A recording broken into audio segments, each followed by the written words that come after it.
عقدت الحكومة الصينية اجتماعا استثنائيا للشؤون الخارجية في 23 من يونيو، حيث استدعت جميع البعثات للدول الأجنبية في الحكومة والمسؤولين المحليين وقوات الحزب ورؤساء وكالات الشؤون الخارجية وممثلي المنظمات الدولية بوزارة الشؤون الخارجية في هونغ كونغ وماكاو، حيث عقد الاجتماع للاستماع إلى تصريحات الرئيس شي جين بينغ.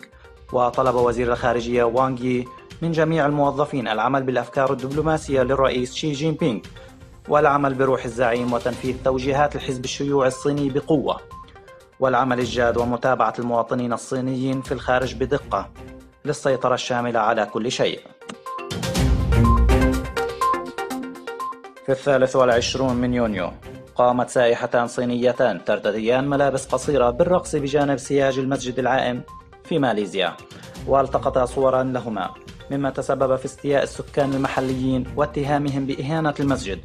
وقامت الشرطة باعتقال السائحتان، وبعد التحقيق معهما اعترفتا بفعلتهما، وتم تغريمهم وإعادتهم إلى الصين في 27 من يونيو، وقالوا إنهم يعلمون بقواعد زيارة المسجد وأنهم نادمون على سلوكهم اتجاه حرمة المسجد.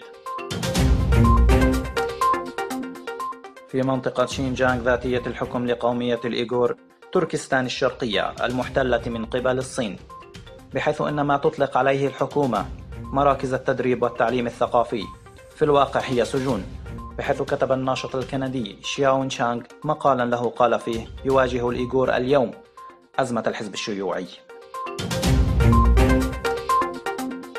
ذكرت صحيفة واشنطن بوست في 28 من يونيو أن إدارة ترامب قد تقدم إلى محكمة الجنايات الدولية مجموعة متنوعة من انتهاكات حقوق الإنسان والجرائم المدمرة التي ارتكبت ضد الإيغور وغيرهم من الأقليات المسلمة الأخرى في تركستان الشرقية ضد مسؤولين حكوميين من الحزب الشيوعي الصيني. بسبب الأزمات الاقتصادية الإيرانية نظمت مظاهرات في عدة مدن في إقليم خوستان بإيران للاحتجاج على مياه الشرب القليلة والغير صالحة للشرب بسبب ملوحتها، ولهذا يضطر السكان في المنطقة لشراء المياه الصالحة للشرب من صهريج للمياه. وأدى نقص الأمطار والموارد المائية المحدودة في إيران إلى أزمة كبيرة وجفاف في البلاد. ذكرت شبكة ما وراء البحار في 29 من يونيو خروج مظاهرات كبيرة في واشنطن بالولايات المتحدة الأمريكية، ورفع المتظاهرون شعارات ضد سياسات ترامب واقتحموا مبان ومكاتب حكومية للاحتجاج على سياسة فصل الجسد والدم ضد المهاجرين غير الشرعيين. وألقت الشرطة القبض على ما لا يقل عن 575 متظاهرا بتهمة تنظيم مظاهرات غير قانونية.